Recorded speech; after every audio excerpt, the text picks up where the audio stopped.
مایوسی ایک خطرناک نفسیاتی بیماری ہے جس کا انجام دنیا میں ہی بھیانک نہیں بلکہ دین میں بھی یہ بہت نقصان دہ ہے۔ چنانچہ اللہ سے مایوسی انسان کو کفر تک لے جاتی ہے اور انسان کامل طور پر شیطان کی چنگل میں گرفتار ہو جاتا ہے۔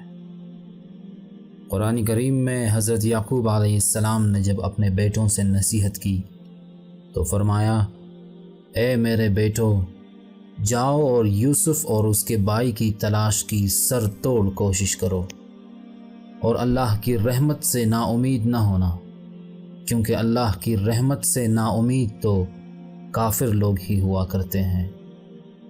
اور حضرت ابراہیم علیہ السلام نے فرمایا، میں مایوس نہیں، کیونکہ اپنے پروردگار کی رحمت سے مایوس تو صرف گمراہ لوگ ہی ہوتے ہیں۔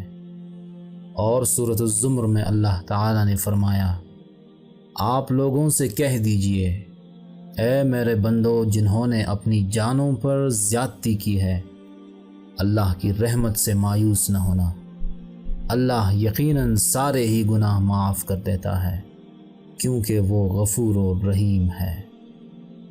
اللہ تعالی ہمیں اپنی رحمت سے مایوس نہ ہونے کی توفیق عطا فرمائے، آمین۔